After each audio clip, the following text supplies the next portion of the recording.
Hello everyone and welcome to LoL Weekly. I am your host, Solid, aka Josh, and this is a show where we talk about the LoL esports scene.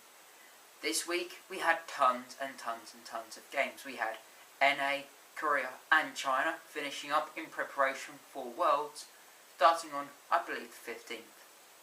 Now let's look at NA and, well, a few things happened. Surprisingly, Dignitas 2-1, Curse in their quarterfinals, and unlike what happened in prior games, TSM ended up 2-0ing CLG in a rather convincing fashion, leaving Cloud9 to go up against Dignitas and TSM to face a very tough game up against Vulcan. Unsurprisingly, Cloud9 did beat Dignitas in a 2-0 game, putting them up for the 3rd place position. But surprisingly, TSM then took down Vulcan 2-0 very dominantly, in my opinion. Then in that 3rd place match, we obviously had Dignitas and then Vulcan.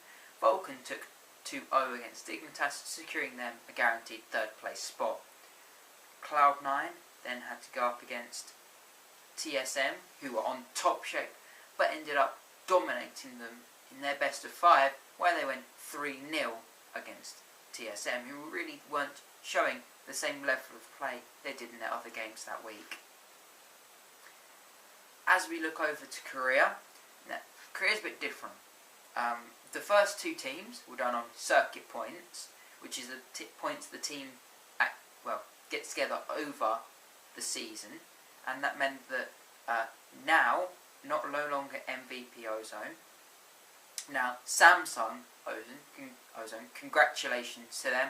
I'm very sure that's quite a big deal to get someone like Samsung, and everyone in the esports community should be very happy, because the only company who's as big as someone like Samsung sponsoring a team is Nissan, who's now sponsoring Team Curse. Then of course we have Nanjing Black Sword, who also went through on circuit points. They've both secured themselves a place in Worlds. That meant that the top 4 remaining teams would have to battle it out to see who would make it through in that last position spot. And in a weird turn of events, we had KT Roster B take down both CJ Blaze and CJ Enter Frost without losing a single game. Then they lost to SK Telecom Team 1, a 3-1 loss, and they got dominated. SK were playing amazingly, and KT just couldn't get a hold of any of the games apart from the one they lost, which was totally all down to faults by SK Telecom.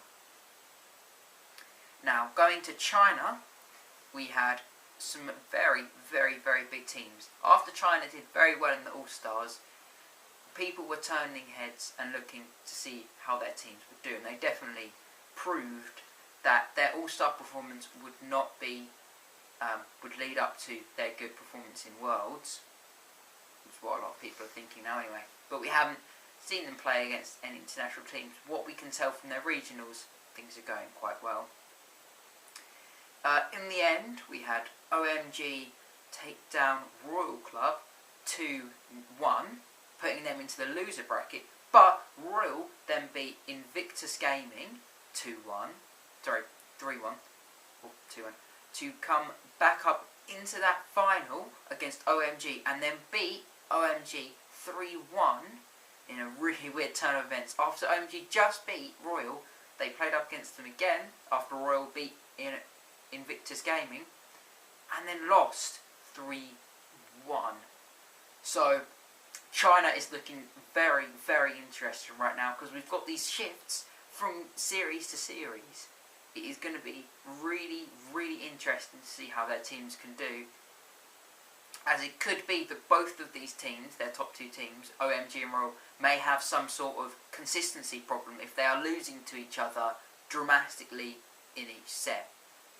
We'll have to see how that goes and how they fare up against some of the other teams. Now, as I said, Worlds will be coming up on the 15th, roughly, and then finishing next month early next month. So, try and get as much of that. No groups have been announced yet. We haven't got a lot of information, but I'm sure it will all be brilliant. And I will see you all next time. Thank you for watching. Goodbye.